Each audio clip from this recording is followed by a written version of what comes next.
अखिल भारत हिंदू महासभा द्वारा दक्षिणी दिल्ली लोकसभा से पंडित विवेक जोशी को अपना उम्मीदवार घोषित किया गया है। पंडित विवेक जोशी, आपको बता दें, सोशल ह्यूमन राइट्स एक्टिविस्ट के साथ साथ समाजसेवी और भाजपा के कार्यकर्ता भी हैं। उन्होंने कहा है कि वह यह उम्मीदवारी को छोड़ते हैं क्योंकि वह भाजपा के सच्चे सिपाही हैं और लगातार भाजपा के लिए काम कर रहे हैं। दोनों का विचारधारा एक ही है, इसलिए वह भाजपा के पक्ष में कार्य करेंगे और अपनी यह दावेदारी को छोड़ते हैं। देखिए क्या कहा उन्होंने। कितनी बड़ी जिम्मेदारी है ये। देखिए देव जी, अखिल भारत हिंदू महासभा का एक समर्पित कार्यकर्ता मैं पिछले कई वर्षों से हूँ। मुझे ध्यान है कि 2015 से ही मैं लगातार अखिल भारत हिंदू महासभा से जुड़ा हुआ हूँ, क्योंकि मैं शिक्षा के क्षेत्र से जुड़ करके कार्य कर रहा हूँ। हमेशा से शिक्षा को प्रचारित प्रसारित करना, सही शिक्षा सही लोगों तक पहुँचाने का कार्य मैं करता रहा। तो अपने जीवन में आदर्श मानता रहा पंडित मदन मोहन मालवीय जी को। पंडित मदन मोहन मालवीय जी के माध्यम से ही अखिल भारत हिंदू महासभा की शुरुआत की गई थी 1878 के युग में। तो जब हिंदू महासभा की शुरुआत हुई तो वो धीरे धीरे उसका क्रम आगे बढ़ा। कई युवा, कई ऊर्जावान व्यक्तित्व के धनी लोगों का उससे जोड़ना हुआ। उसी क्रम में वीर सावरकर, हेडगेवार और आज हमारे यशस्वी मुख्यमंत्री उत्तर प्रदेश के योगी आदित्यनाथ जी भी उससे जुड़े एक उपाध्यक्ष के रूप में। फिर वो क्रम निरंतर चलता रहा। आज के समय में वर्तमान में हिंदू महासभा के अंदर में बहुत सारे लोगों ने अपना अपना गुट बना करके हिंदू महासभा को विभिन्न प्रारूपों में प्रस्तुत करना शुरू कर दिया, जिसमें अखिल भारत हिंदू महासभा के राष्ट्रीय अध्यक्ष स्वामी चक्रपाणी महाराज भी एक हैं, जिन्होंने राम मंदिर के लिए अपनी आवाज़ को पुरजोर तरीके से उठाया ही नहीं, बल्कि उन्होंने कोर्ट्स के अंदर में अपनी अपील दायर करके उस चीज़ की लड़ाई को भी लड़ा। तो हिंदू महासभा से समर्पित होकर के मैं कार्य करता रहा, लगातार करता रहा। 2020 तक मैंने कार्य किया। पूरे दिल्ली प्रदेश का मेरे पास में अध्यक्ष का पद भी रहा, दायित्व भी रहा। उस दायित्व को भी मैंने निभाया। कुछ समय पहले स्वामी जी के माध्यम से मुझे हिंदू महासभा की तरफ से दक्षिणी दिल्ली लोकसभा क्षेत्र का प्रत्याशी घोषित किया गया। प्रत्याशी घोषित करने के बाद में हर एक युवा, जब किसी लोकसभा चुनाव का प्रत्याशी घोषित किया जाता है तो उसको एक ऊर्जा का एक संचारण होता है। मेरे अंदर भी वही हुआ कि एक टिकट मिलने की खुशी कि हाँ, एक संगठन ने आपके कर्मों को, अपने कामों को रिकॉग्नाइज किया और आगे बढ़ाने का काम किया। तो मुझे बड़ी प्रसन्नता हुई। स्वामी जी को मैंने धन्यवाद भी किया और संगठन को भी आभार व्यक्त किया कि उन्होंने मुझ पर भरोसा जताया। दक्षिणी दिल्ली की अगर हम बात करें, दक्षिणी दिल्ली में आप जो है ब्राह्मण समाज का एक बड़ा चेहरा है। आप ज़्यादातर सभी संस्थाओं से भी जुड़े हुए हैं और दक्षिणी दिल्ली में आप ब्राह्मण समाज के लिए लगातार काम भी करते आ रहे हैं और आपकी एक अच्छी पैठ भी है। क्या लगता है यही कारण रहा कि आप यहाँ से चुनाव लड़ रहे हैं? निसंदेह ब्राह्मण समाज ही नहीं, अपितु हर वर्ग का हर व्यक्ति, जब आप समर्पित होकर के अपने समाज के लिए, शिक्षा के लिए, हर व्यवस्था के लिए, हर पीड़ित के लिए कार्य करते हैं तो उसकी आपको पहचान जरूर मिलती है। समय के साथ में मुझको भी उस पहचान का एक हिस्सा बनाया गया। हर वर्ग का, हर समुदाय का, हर संगठन का, हर एक व्यक्ति ने मुझको पूरा प्यार दिया, अपनापन दिया, सम्मान दिया। तो जब आप अपने कार्यों को समर्पित भाव के साथ में अपने राष्ट्र के प्रति समर्पित होकर के करते हैं तो आपको उसकी पहचान भी मिलती है। हर समाज से, हर वर्ग से मुझको वो पहचान मिली, जिसमें ब्राह्मण समाज मुख्य है, क्योंकि मैं ब्राह्मण परिवार का एक बच्चा हूँ। तो ब्राह्मण समाज निश्चित रूप से मुख्य है। तो ब्राह्मण समाज ने मुझको आगे बढ़ाने का ही कार्य किया और जब इस प्रकार की इस व्यवस्था की घोषणा हुई लोकसभा की उम्मीदवारी की, तो ब्राह्मण समाज के कई संगठनों के मुखियाओं का मेरे पास में कॉल आया और उन सभी ने मेरे को शुभकामना दी और विजय प्राप्त करने का आशीर्वाद भी दिया। किंतु मैंने सभी को समझाया एक बात कि ठीक है, हिंदू महासभा का टिकट मुझे स्वामी चक्रपाणी महाराज के आदेशानुसार प्राप्त हुआ, किंतु हिंदू महासभा की तरीके से ही मैं भाजपा का भी समर्पित सिपाही हूँ। ये हम सभी को मालूम है कि मैं पिछले कई वर्षों से भाजपा के लिए हर तरीके की जिम्मेदारी का निर्वहन कर रहा हूँ, कार्य कर रहा हूँ।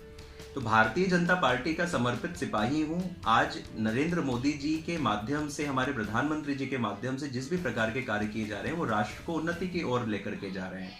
आज भारत का मान प्रतिष्ठा पूरे विश्व के अंदर में एक ऐसे स्थान पर पहुंच चुका है जिसके लिए प्रधानमंत्री नरेंद्र मोदी जी का पूरा समर्पण कार्य किया। तो ऐसी स्थिति में तो मैं स्वामी चक्रपाणी महाराज जी को भी कहूंगा कि जब इस तरीके की स्थिति बनी है तो हिंदू महासभा को पूर्ण रूप से भाजपा को समर्पण करके और समर्थन देना चाहिए, ताकि भारतीय जनता पार्टी का जो परिवार है उस परिवार को बल मिले और हिंदू महासभा का जो वास्तविक चरित्र है, जो पंडित मदन मोहन मालवीय जी की एक विचारधारा थी, वो विचारधारा उसके अंदर में विलय हो। तो एक हमको हिंदुत्ववादी संगठन होने के नाते अपना कर्तव्य निभाना चाहिए कि एक विलय के साथ में हिंदू महासभा और भारतीय जनता पार्टी को एक दूसरे के साथ में मिलकर के चुनाव के अंदर अपनी भागीदारिता निभानी चाहिए। उसी क्रम में मैंने यह निश्चय किया है कि अखिल भारत हिंदू महासभा को राष्ट्रीय अध्यक्ष स्वामी चक्रपाणी महाराज जी को बहुत बहुत धन्यवाद है कि उन्होंने इस काबिल समझा।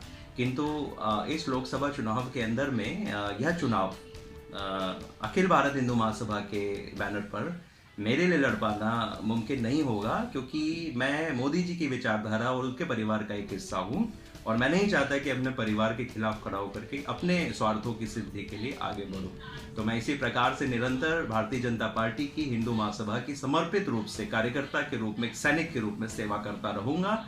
मुझे किसी भी पद की लालच नहीं है, मुझे किसी भी टिकट की लालच नहीं है, किंतु मुझे सेवा भाव के साथ में कार्य करने की एक प्रबल इच्छा शक्ति। कह रहे हैं कि आप भाजपा के जो है समर्पित कार्यकर्ता हैं और मोदी जी से प्रेरणा लेके आप जो है लगातार भाजपा के लिए काम कर रहे हैं, लेकिन हिंदू महासभा ने आपको उम्मीदवार बनाया है।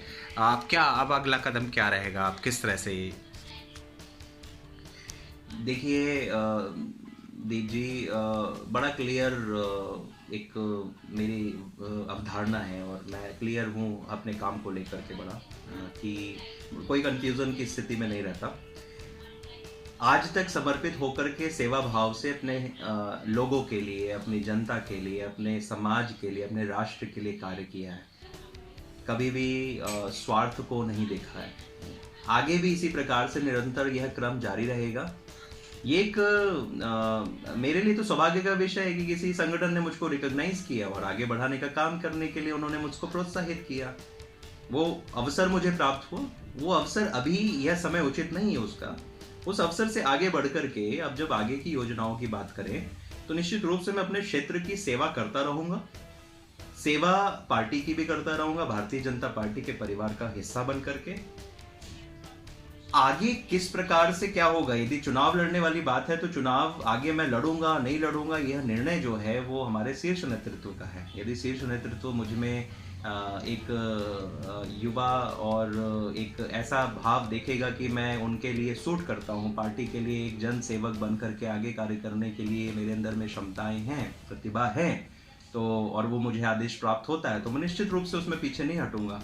किंतु मेरे अंदर में यह लालसा नहीं है, यह उत्सुकता नहीं है कि मुझे यदि जनता की सेवा करना है तो मुझे एक जनप्रतिनिधि बनना ही है। नहीं, ऐसा नहीं है। मैं एक जन सेवक बन करके अपने पूरे जीवन को समर्पित करते हुए अपने आप को आगे बढ़ाऊंगा, कार्य करता रहूंगा पूर्ण ऊर्जा के साथ में, जैसे आज तक करता रहा। बेटियों के लिए कार्य करना, शिक्षा के लिए कार्य करना, पर्यावरण के लिए कार्य करना, बुजुर्गों के लिए कार्य करना, अपने क्षेत्र से संबंधित जो भी इंक्रोचमेंट की व्यवस्थाएं, जो भी कानून की व्यवस्थाएं, जितनी भी प्रकार की व्यवस्थाएं हैं जहां पर भी योगदान मैं कर सकता हूं वो करने का, अपने एजुकेशन से, अपने संस्कारों से उसको करने का मैं प्रयास करता रहूँगा। लेकिन जो आपके समर्थक खुशियों में लड्डू बांट रहे थे और साथ ही आपके ब्राह्मण समाज के लोग, अब उनको क्या कहना चाहेंगे आप? देखिए, समर्थक तो यदि दिल से प्यार करते हैं तो वो समर्थक हमारे हर निर्णय के अंदर में हमारा साथ देंगे। जिस प्रकार से एक परिवार के अंदर में स्थिति चाहे हमारी अच्छी हो चाहे खराब हो,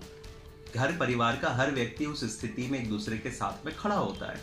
मुझे ऐसा लगता है कि मेरे जितने भी समर्थक हैं, मेरे जितने अपने लोग हैं, वो मुझको प्यार करते हैं, तो निश्चित रूप से मेरे इस निर्णय का भी वो सम्मान करेंगे और मेरा साथ देंगे और मेरे साथ कंधे से कंधा मिला करके मेरी योजनाओं के अंदर में, सेवा भाव योजनाओं के अंदर में निरंतर मेरे साथ में आगे बढ़ते रहेंगे। यानी हम कह सकते हैं कि आप भाजपा के लिए जो है लगातार प्रचार करेंगे और निसंदेह इस बार हमारा टारगेट जिस प्रकार से हमारे यशस्वी प्रधानमंत्री जी ने सेट किया है कि अब की बार 400 पार, तो उस 400 पार के पीछे भी एक बहुत बड़ा लॉजिक है कि यदि हम अपने जो हमारे लिए संविधान का निर्माण हुआ और उस संविधान के माध्यम से जो कानून हमारे लिए लाए गए, उन कानूनों में बड़ी कमियां हैं और उन कमियों को दूर करने के लिए निश्चित रूप से आवश्यकता है कि सदन के अंदर में हमारे पास में एक बहुमत ही नहीं लेकिन वो एक्स्ट्रा बहुमत होना चाहिए। तो एक कैलकुलेशन के आधार पर अभी हमारे वरिष्ठ एक अधिवक्ता सुप्रीम कोर्ट के, जो कि हमारी पार्टी के भी से जुड़े हुए एक व्यक्ति हैं,